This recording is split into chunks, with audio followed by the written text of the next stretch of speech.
Hello, I'm Roy Walker. Join me as we take a fun-filled look back at some of my favourite game show people.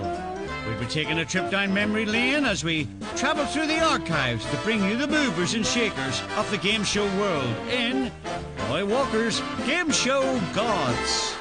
Lights. Action. Now, what makes a good game show host? Is it their banter, the charm, their jokes, the rudeness? Well, over the next hour or so, we'll be taking a look at the hosts who have made their indelible mark on game show history. I can't work under these bloody conditions. Each and every one has their own style, their own je ne sais quoi. Some have donkey's years of experience behind them, some are just relative newcomers, but one thing's for sure, they all seem to be having a ball on the set. But if the style is serious or laid back, they all have the ability to draw you in, educate you, entertain you. Now, the ones I've chosen for your viewing pleasure are the creme de la creme, the best of the rest, or if you prefer, the hosts and hostesses with the mostest. Anyway, back to the serious business.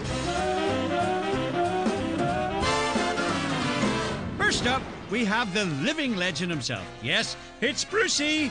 Nice to see you, Bruce. Nice to see you, All right, mate, have you seen it? Always the dedicated professional. Here he is, drumming up support for his hit game show, The Generation Game. Oh, it's a very good show, yes, I'm in it.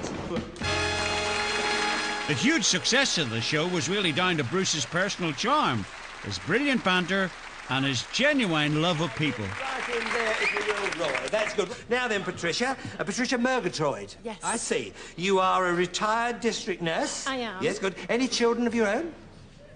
A few. How many? 7. 7? And 2 stepchildren. Oh, blimey, no wonder you're retired. Any grandchildren at all? 18. 18 grandchildren? We didn't have a telly, you see. You didn't have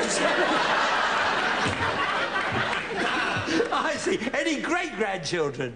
1 and a bit. 1 and 1 on the way? Oh, my God. Would you like a lie down, dear? 2 lie down. No, that's... 2 lie down? No, that's what started it.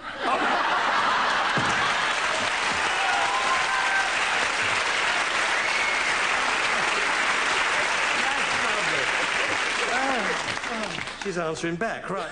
Bruce Forsyth is a born entertainer and has the gift of seemingly effortlessly engaging his audience. That's not a porcupine. It is a porcupine. Oh, no, it isn't. Oh, no, it isn't. Oh, we were still running short. We need to stretch the show. Right, the next one, Arthur. Well, this is right up your street. Is it really? Oh, yes. This is Chin Lung. Chin Lung? Oh, yeah. To wash your chin.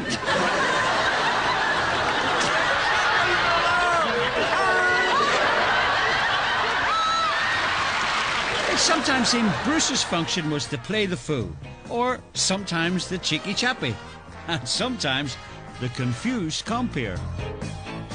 Oh, sorry. You'll get your chance. But really, he always knew exactly what he was doing. All right, mate, I'm the star of the show. Oh, Louis, kiss Louis. Oh, yeah. Bruce has never minded dressing up for the part either. You could almost say he enjoyed it too much. The freedom you girls have, it's lovely, really. But it was his interaction with the contestants that got the biggest laughs and made his show such a success.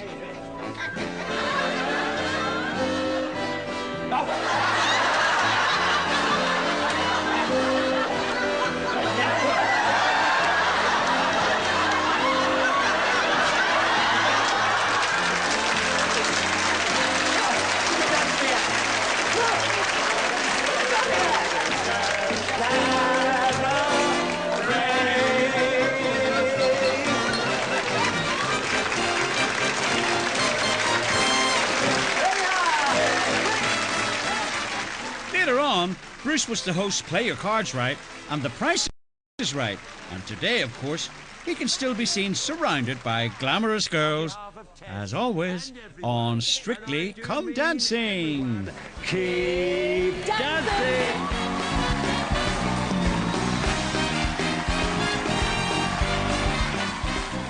But for me, Bruce's heyday will always be the Generation Game.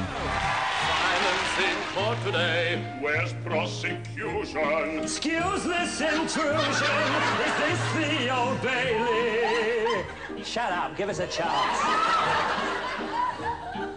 Ah, Mr. Forsyth, are you the QC? Just call me Brucey. And for generations of us at home, that's just what we did. Called him Brucey. As far as millions of families are concerned, he is still the godfather of game show TV. Where there's a godfather, there's always a mastermind. Yes, of course, it's Magnus Magnusson. Hello and welcome to Mastermind 1977. Magnus was originally an Icelander who lived in Scotland for most of his life. As befits a serious quiz like Mastermind, Magnus adopted the persona of a firm but fair headmaster who started his interrogation with the timeless catchphrase. So, may I have the first contender, please? Your name, please. Morris Williams, Occupation. research student. And your chosen subject. The history of the Zulus from 1879 to 1879. Your name, please. Christopher Eames, Your occupation. teacher. And your chosen subject. The Stuart Kings and Queens of England.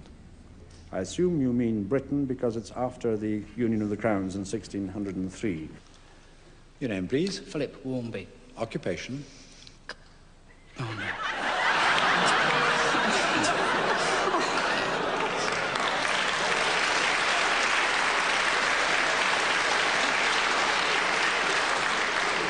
Sorry about that. It's clerical officer. It's no wonder some contestants' minds went blank. But Magnus wasn't always right. Whom did Livingston describe as a matter-of-fact lady, a little black-haired girl, sturdy and all I want? Mary Moffat. No, it was his wife. She wasn't. Yes, became his wife. I accept that. Beg your pardon. Put 5 seconds on. Whoops! Nice recovery there, Magnus. At the end of the round, Magnus would remind you of your errors. I'll just detain you for another second or so to tell you about your one pass.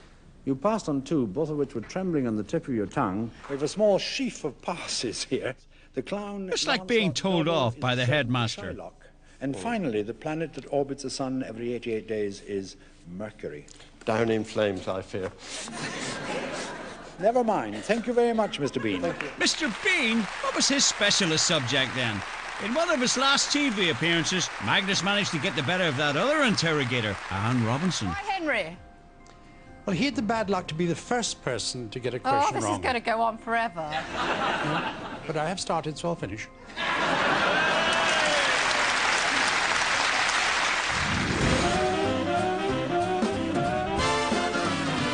Let the games begin!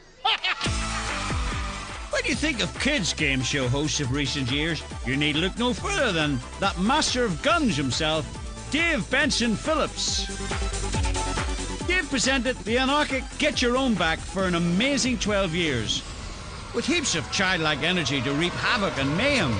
But if you were an adult, then beware. Oh, who's in that cage? Now, Nigel, why are you so obsessed with your motorbike? Because my bike doesn't answer back. Your bike doesn't answer. Oh, that's a mean answer. Thanks to those mean answers, Dave could make them dress up in ridiculous costumes before finally gunking the loser. Adults all over Britain hope they'd never hear Dave's catchphrase in person. Pull that lever and get your own back.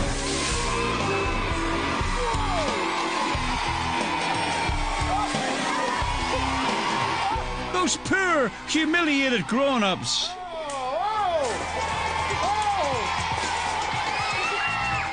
But Dave himself wasn't always immune, and during the Christmas special, the kids finally got him!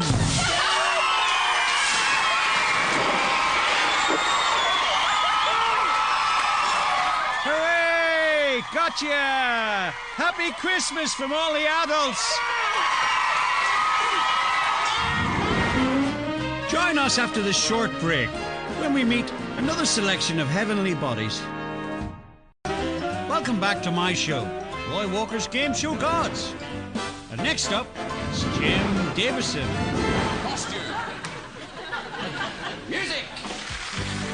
His big break originally came as a result of an appearance on TV talent show New Faces. Then he went on to host The Generation Game. Rockin' simply Although an all-round performer, it was Jim's natural comedic touch that endeared him to game show audiences. Jim was never afraid to play the fool, and his cheeky Cockney humour went down well with audiences and contestants alike.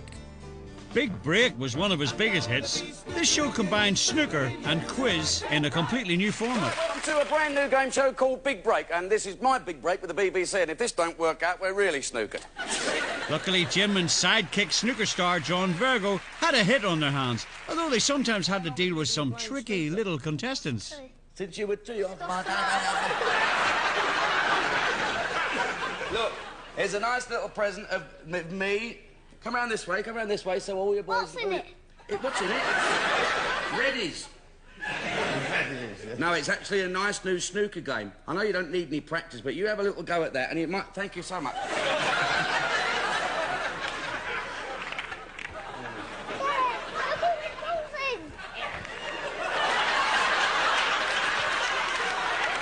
Dave, can you come and sit on him for a minute, please? Lots of good humour and patience stood Jim in good stead as he went on to succeed Bruce Forsyth on the Generation Game. It's games like this one here that actually, spell out why this show is called the Generation Game. Because you look at the embarrassment on the young people's faces as a generation away, Dad is making a complete burk of himself. It was a different style to Bruce, but the tried and tested formula remained the same. Who needs glasses? Oh, sorry, I do beg your pardon. Get my own, I don't care, I'll bring my own in. Smooth up again. Your shirt's hanging out. Is that trendy then, that?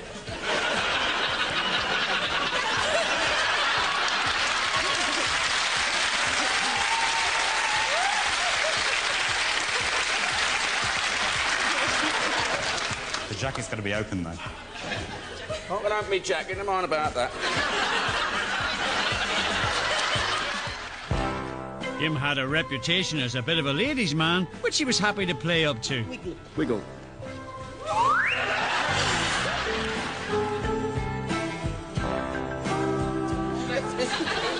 Pardon?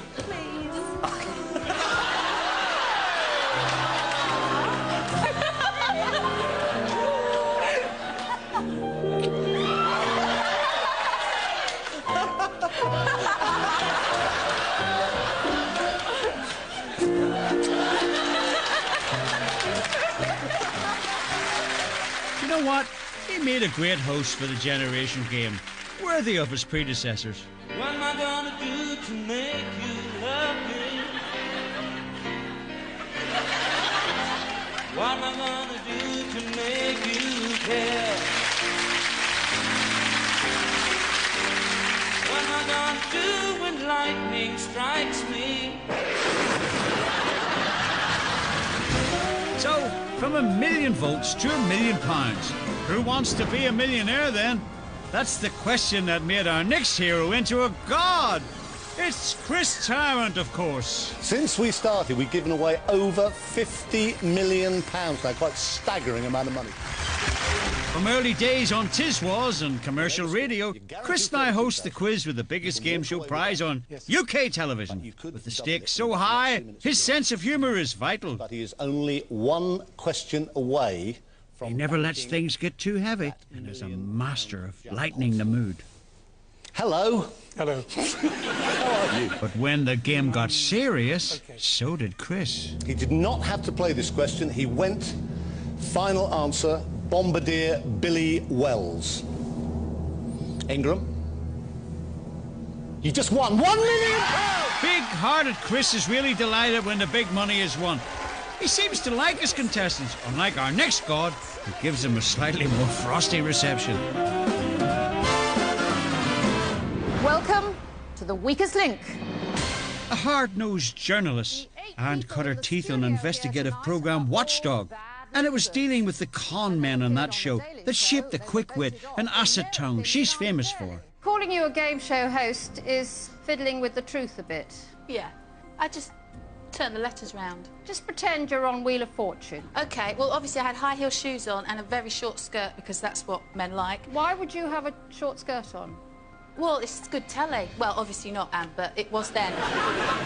And Jenny, don't you think with all these old men, you should have worn a short skirt tonight? Well, obviously I'm not playing on my looks and my sexuality. I'm playing on my brains. Oh, that was an unfortunate decision, wasn't it? I told you she had an acid tongue, and if you had a bad round, well, take cover. You amazed us. Another £1,000 out of the window. You managed to bank just 150. Who's 9 cents short of a dollar? Who's more of a small prune than a big apple? Who would probably come last in a one-horse race? Who is still very second-rate indeed? Who's the glutton for punishment? Who should be shown the door? Who is most responsible for that pathetic amount that has been put in the bank? You won £150. How sad is that? And it's a brave contestant that tries to get the better of Anne. Never heard about children's TV? Bagpuss? I think it might be more your era than mine. It certainly wasn't my era. So you can only answer questions from a certain period, can you? Well, certainly during the time I'm alive, yes. And I suppose you only know the geography of places you've been to as well, do you? Studied much history? A little.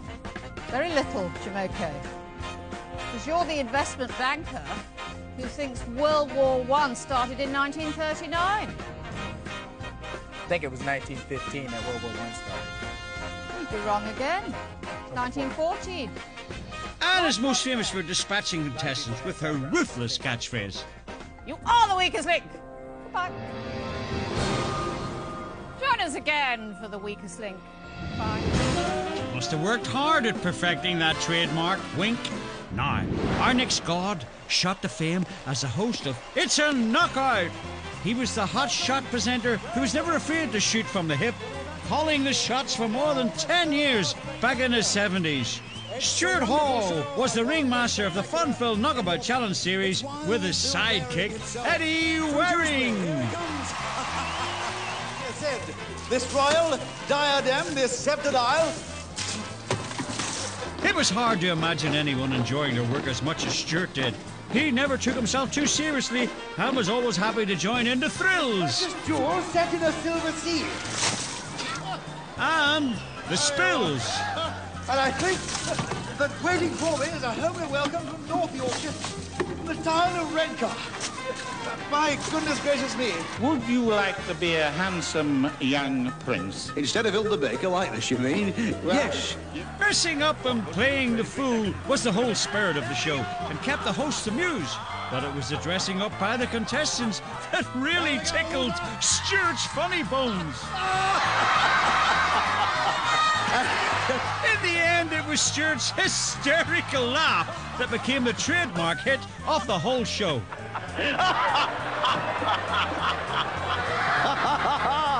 Listen to this. What a thrilling finish. You couldn't ask more from any team, could you? I love these figures when they fall down because the expressions don't. They never change.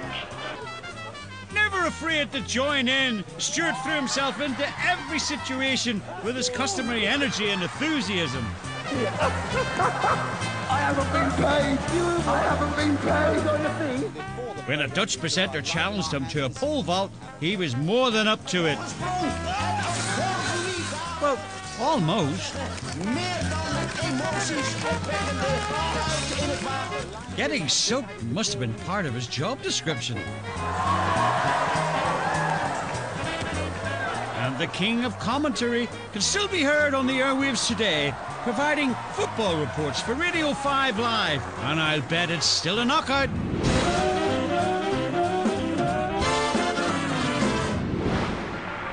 Our next god was known for his knockout punches in his early days. He was an amateur boxer before moving into television in the 50s. Eamon Andrews was one of the first game show hosts in Britain, presenting children's favourite, Cracker Jack. Anything like it for a long time. It's Cracker Jack. What was that you played for us just now? Piano tuners, Boogie. Eamon combined the formality required at the time with a friendly and charming nature that made him a household name. Oh, it arrived. We're not fooling when we say it arrived because it didn't arrive till about quarter of an hour before the program. It got lost somewhere, didn't it? Back in those days, shows were live, and both hosts and children had to be on their best behaviour. Now we're going to put the hats on, and when I say go, you've got to try and get those 3 Easter eggs, you see, into the glasses. Now, down you get. Now hold their ankles, ready, get set, go! Oh my, don't let your clothes go on the floor, keep on your hands. That's it, you've got one. Now come back. Only a few seconds to go. You want to come down much lower. Oh, it's pretty close. Come on, who's going to win? The balloon that gets you first is it. There it is. No. One lower. Hey, you've lost the one. That's the winning one here on this side, just by... Oh, look at your clothes. Well, then we have to give you your Cracker Jack pencil. And would you ask somebody to get a brush there for your clothes, because don't go home that way. I'll be in great trouble. What's My Line is another show Eamon was famous for hosting. In this show, the panel had to guess the profession of a person by asking them questions that could only be answered by yes or no. Anything artistic in this job that you do? No, I don't think so. 5 gone. You're quite right and honest. When you press it, does it go... That's 6 gone. I'd love to know what Gilbert uses all over the house that goes... And maybe we can talk Winnie into playing sort of farewell music, what? See you later, alligator? See you later, alligator. And we did see Eamon later. He remained a regular fixture on our screens for many years to come. As did our next god, another fellow countryman of mine. It's Terry Wogan, one of Britain's favourite entertainers since the early 60s. My brother had to eat so much whale meat during the war, it's just starting to have a funny side effect. Everywhere he goes, he blanks.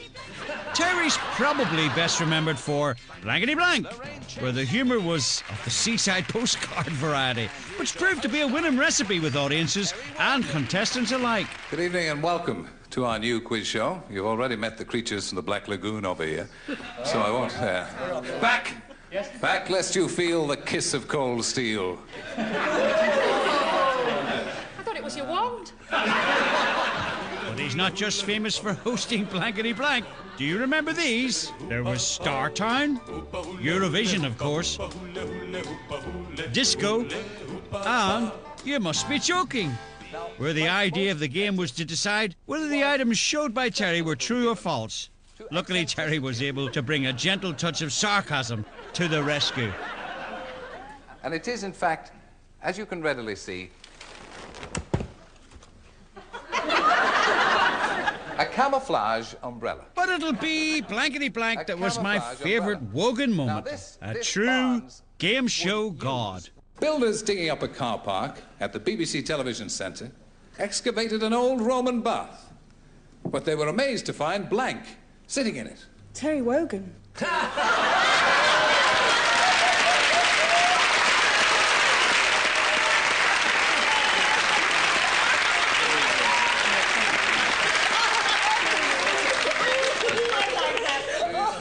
Join us after the break when I reveal my next selection of favourite game show gods. I'm AzumaMobile.com, the mobile phone trade-in website. Welcome back to Roy Walker's Game Show Gods. I said our next god seems like a nice boy. You'll be able to guess who I'm talking about, wouldn't you? Well, of course, it's Larry Grayson, host of the Generation Game from 1978 to 1981. Larry and the Generation Game were made for each other. He was also a master of the catchphrase, "Shut that door."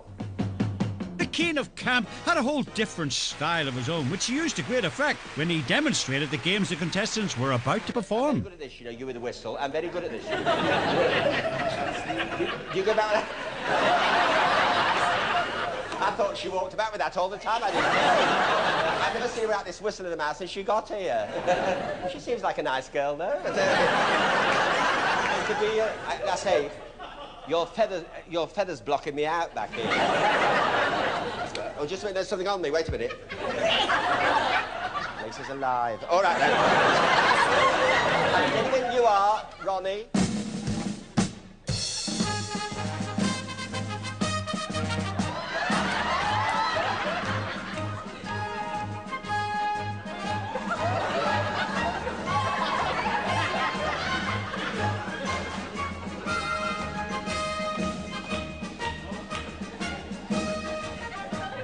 Gary's mild incompetence with anything like an organised dance routine became part of his trademark act.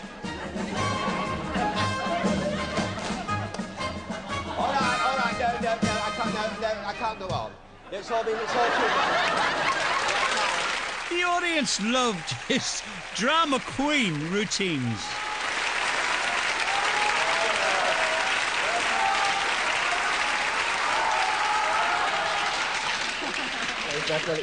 This is your son? Yes. Nice boy. Yes. Nice boy.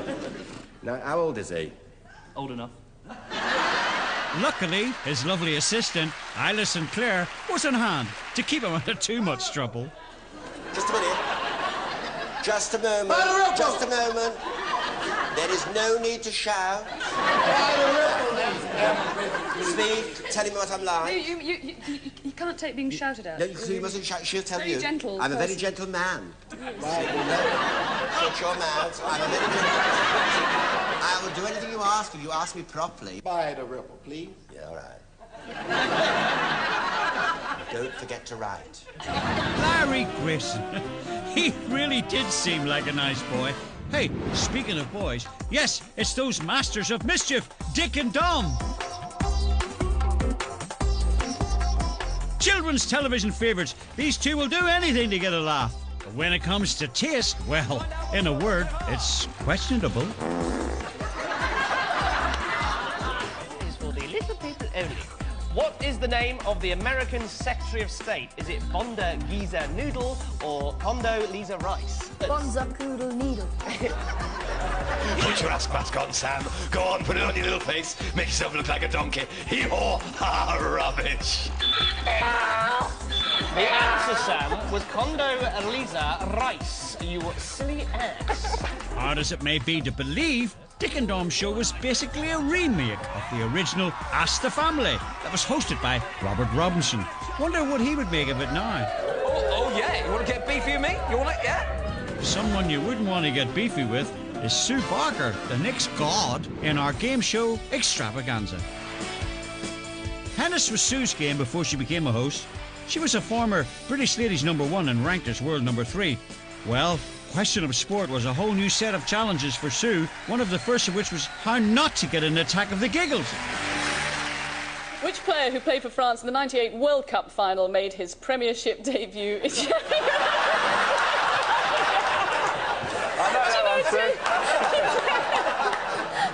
You're as bad as him. For your team. And another challenge was to keep those cheeky sporting panellists in check. Not easy. What happened next? It's funny how the footballers love it. Will you shut up?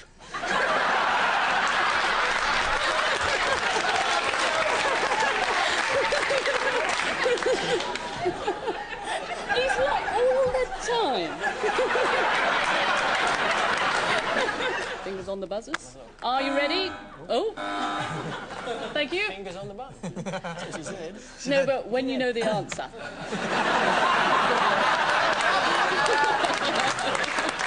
Not including this year, name the last 10 Grand National winners. Told you. Told you. Not including this year. Well, we haven't had this year. Well, I know, but by the time this has gone out, we will have had this year. That's how it works. Yes, you tell him, Sue. But it was one young Scot called Ali McCoist who caused the most trouble. Oh, don't look like that. So it's all part of the acting thing. Where were the...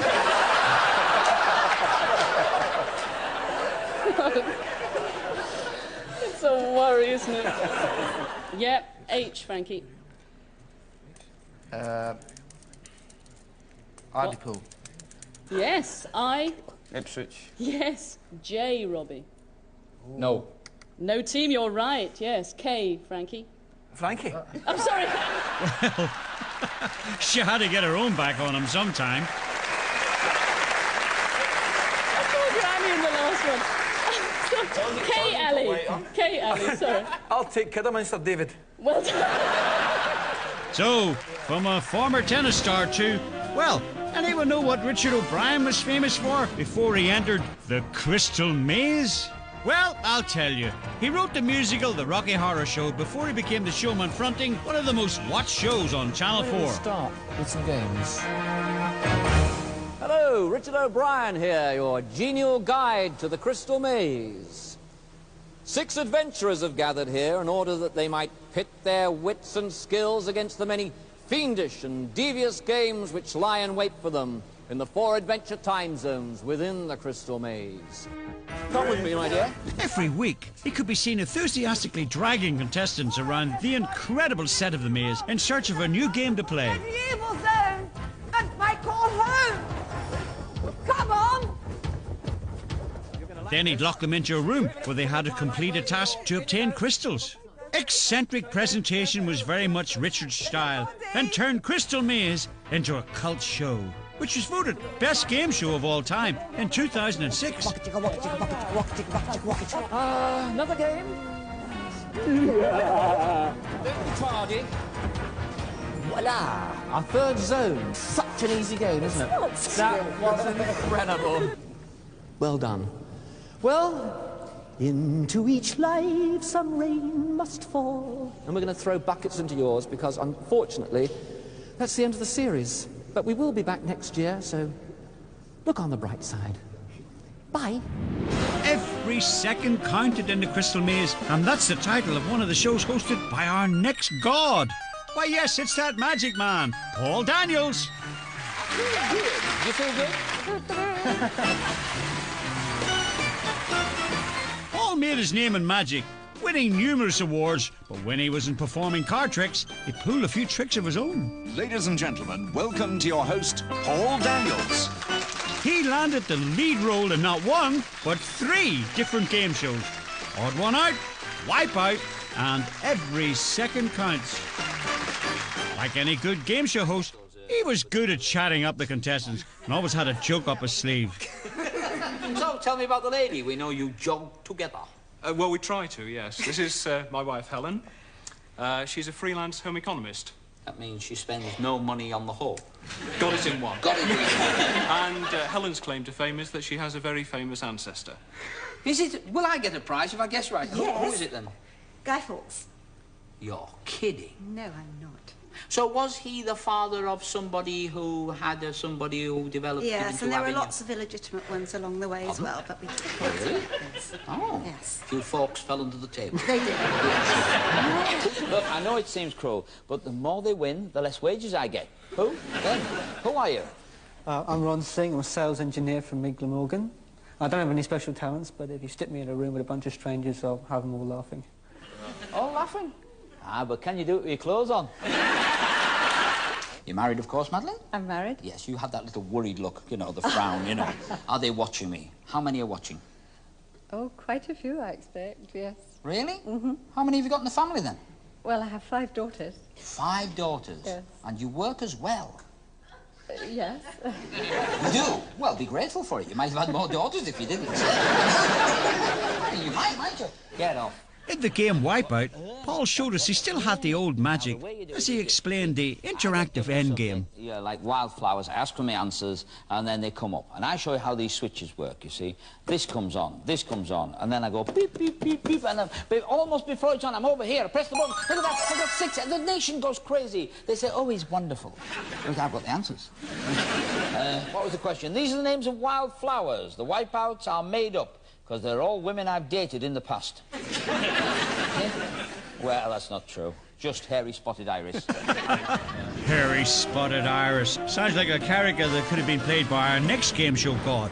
Before hosting game shows, Lancashire-born comedian Les Dawson had the nation in stitches with his many comic creations. The atmosphere in the studio tonight is electric. There's a short on a plug. Building me something. He started on Opportunity Knocks and later went on to host Blankety Blank. See, this is the first time I've hosted a quiz show. And quite frankly, I feel about as comfortable as a lame turkey sat on a pile of Paxo listening to Christmas carols. For any viewers, wherever they lay, who may be watching this debacle tonight, please don't fiddle with your controls on the set. Just because Terry Wogan isn't here doesn't mean your set's broke. So all I can say is I shall do my best, Terry, to keep this show on the high level of asininity that you created. What can one say except...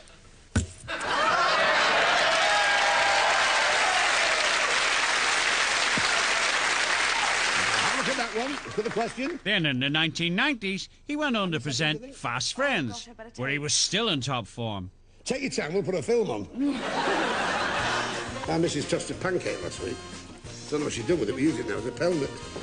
I used to be with the Rolling Stones, but I had to come out because I kept standing on Mick Jagger's lip. Ron Johnson, and I'm a customer service supervisor at Heathrow. Really? Yes. Right, Adrian? Yes. Deborah? Lewis. Yes, and what do you do, Deborah? I'm a teacher, languages and classical guitar teacher. I love school. When I was a kid, I was in a class by myself. I wasn't brilliant, I smelt. Sadly, Les departed in 1993, having kept everyone laughing right up to the last. Join me after the break when we go head-to-head with our final Game Show Gods. Sponsored by MazumaMobile.com, the mobile phone trade-in website.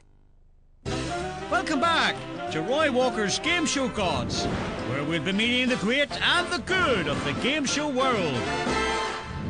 Once described as the new Larry Grayson, our next game show god is, of course, Dale Winton, who has certainly had a colourful game show career to date. Luckily, he seems to have got on with most of his guests.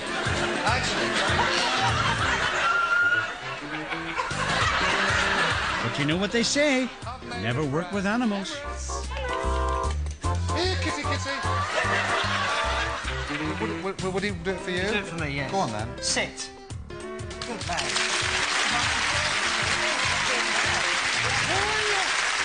Why do you do it for you and not for me? Because I'm always superb. Oh, are you? Dale's not afraid of a bit of innuendo and quite capable of coming up with plenty of his own. Would you like me to help you chalk your end? Each of our farmers has to coax his bird into the right entrance. Now, the first bird home to roost will actually be the winner. Now, Terry, I have no idea. I mean, I'm not very good with birds. No, I'll rephrase that. I used to know a Great Dane. Oh, really? Yeah, he was a chef from Copenhagen. Also, you've got a lovely badge on there. Yes. Can we see that? Andrina. Picture of a hamster. But your name's Andrina, Yes. and it's got a picture of a hamster underneath it. That's right, yeah. Oh, well. Good luck. And I know this dog is a little scoundrel. Yes. Into every cupboard. Now, what happened with your new shoes? Well, I bought a new pair of shoes and I put them in the wardrobe. And as my back was turned, she sneaked them out. Did you keep her amused for hours, I bet? Yeah, she was quiet for hours. Oh, she was quiet. There must have been hush puppies. Who needs friends like that, eh, Dale? Speaking of which, our next gods are those best of friends, Ant and Dec. And who better to host the game show Friends Like These? So long as they could get their lines right. A-N-T spells ant. D-E-C spells deck. But what does F-R-I-E-N-D-S-L-A-E-T... Well, at least they're not presenting Countdown. Maybe that's why they shortened their names, though. You'll be lucky you get this the second time at all. A-N-T spells ant. D-E-C spells deck. But what does F-R-I-E-N-D-S-L-A... Oops, never mind. It can happen to anyone. So let's see what really makes them game show gods. Shoes will need to have agility, fine spatial awareness, and must be good at getting out of very tight corners. So teams, please put your faith in a friend. The Friends Like These format, Ant and Dec had to face off the boys against the girls. And the atmosphere they created was picked up by the nervous contestants. It was a battle of the sexes, but only the winning team could progress to the final round to compete for the holiday of a lifetime. As the contestants found out, it only took one wrong step and both the holiday and the friendships were put at risk. Would you still have friends like these, having messed it all up?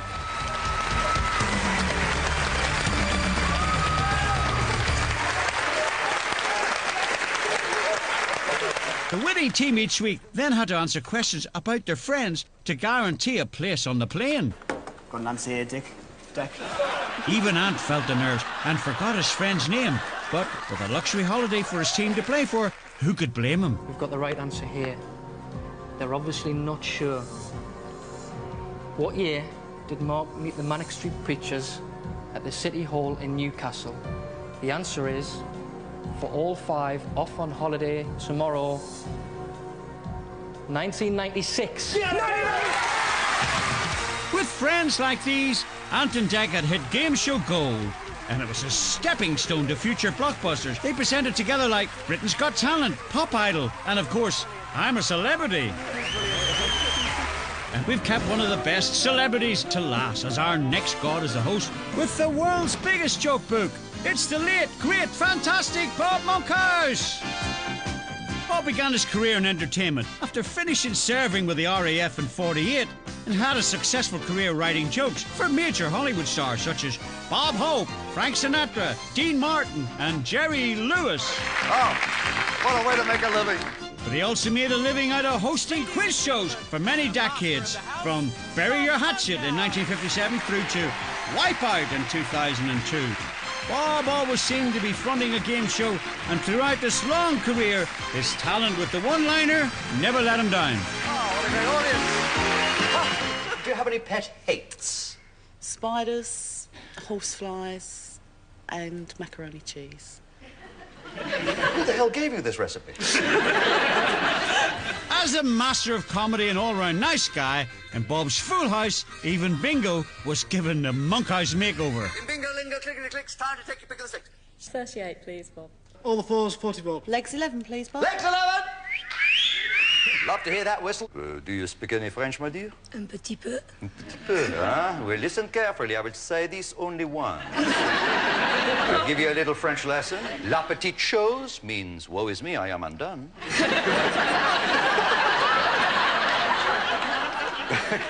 At school, I was called the mover. Any day you could see me striding out over the fields with easy grace. I forget why we called her that.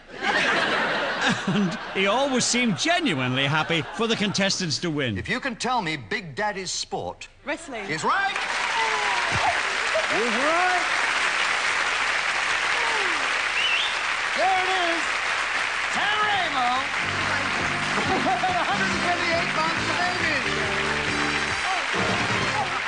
Said you're a personal fitness trainer? I am indeed, yeah. Oh, you look very fit too. I try. Listen, tell me something, Miles. Is it true Rosemary Connolly, the fitness expert, says it's never too late to start exercising? Yeah, that sounds pretty accurate to me. Oh, good, I'll wait. Opportunity knocks for tonight's new act number 5, John McClellan. From 1987 to 1989, Bob presented Opportunity Knocks, the show that launched the career of many other talented performers. Still working well into his 70s on Wipeout, Bob still had the same twinkle in his eye and hadn't lost any of his edge. So, it's goodbye for me, Roy Walker, and all my other game show gods. We'll let Bob sign us off from Game Show Gods in his own inimitable way. Bob says, if opportunity comes your way, don't knock it. Good night.